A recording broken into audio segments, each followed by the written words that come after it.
Tides are the regular rise and fall of ocean water. Imagine the ocean breathing. Twice a day, the water level climbs higher on the shore. This is high tide. Twice a day, the water level drops lower. This is low tide. Tides happen all over the world, but they look different in different places. Sometimes the difference between high tide and low tide is small. Sometimes it's huge. This constant movement of the ocean is fascinating to watch. But what causes it? Believe it or not, the moon plays a big role in creating tides. It's fascinating how something so far away can have such a significant impact on our planet. Even though it's far away, the moon's gravity is strong enough to pull on Earth's water.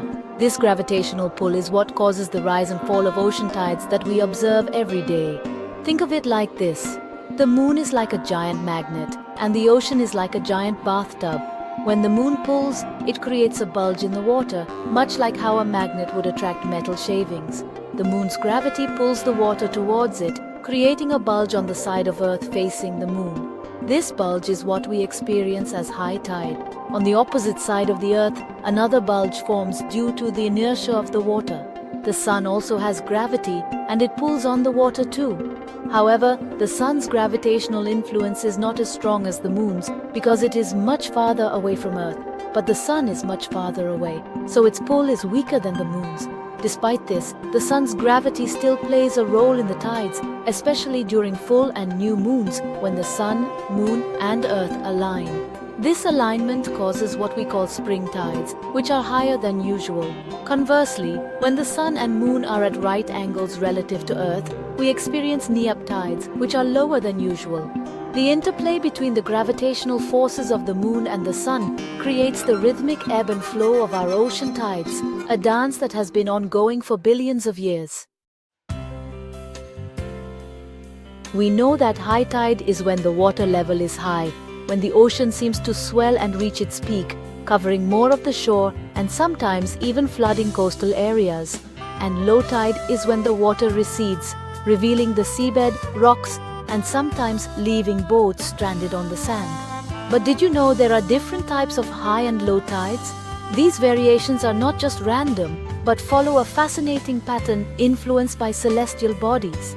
When the sun and moon line up with Earth, their combined gravitational forces pull the ocean's water in the same direction. This alignment creates extra high tides and extra low tides, amplifying the usual tidal range. These particularly strong tides are known as spring tides.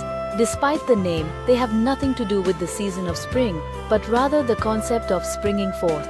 Conversely, when the sun and moon are at right angles to each other, their gravitational forces counteract each other. This results in a more balanced pull on the Earth's oceans. This creates smaller, more moderate tides known as nap tides. During nap tides, the difference between high and low tide is less pronounced, leading to gentler waves and calmer waters. High tides, low tides, spring tides, neap tides, it's like a dance of the ocean. Each type of tide plays a crucial role in the coastal ecosystem, affecting marine life, navigation, and even human activities along the shore. Section 4. Fun facts about tides. Tides are one of the most fascinating natural phenomena on Earth, driven by the gravitational pull of the moon and the sun. They create a rhythmic rise and fall of sea levels that have captivated humans for centuries. The Bay of Fundy in Canada has the highest tides in the world. This incredible location can see water levels rise and fall by as much as 16 meters, or about 52 feet, in a single day. Imagine the power and volume of water moving in and out of the bay. The difference between high tide and low tide can be taller than a 5-story building. This dramatic change can transform the landscape, revealing hidden sandbars and tidal pools teeming with life. Some animals rely on tides for survival. Tidal pools, which are small pockets of seawater left behind during low tide, become bustling ecosystems. Starfish, sea anemones, and small fish all thrive in these unique habitats. For example, clams and crabs burrow in the sand at low tide to avoid predators. These creatures have adapted to the changing tides, using the ebb and flow to their advantage. People who live near the ocean use tide charts to plan their activities. Whether it's a day at the beach, a fishing trip, or a coastal hike, knowing the tide schedule is crucial for safety and enjoyment. For example, Fishermen need to know when the tide is high to bring their boats in and out of harbor. Tides can generate electricity. Coastal communities have long relied on the tides for their livelihoods, and now modern technology is harnessing this natural power. Some power plants harness the energy of moving tides to create clean energy. Tidal energy is a renewable resource that can help reduce our dependence on fossil fuels. By capturing the kinetic energy of tidal movements, we can generate electricity in an environmentally friendly way.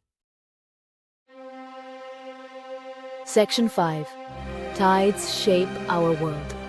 Tides are more than just the rise and fall of ocean water. They are a powerful force of nature that shapes our planet and our lives. Tides help to keep the ocean clean by moving water and nutrients around. They also influence the weather and climate. By understanding tides, we can better appreciate the interconnectedness of our planet and learn how to live in harmony with the ocean.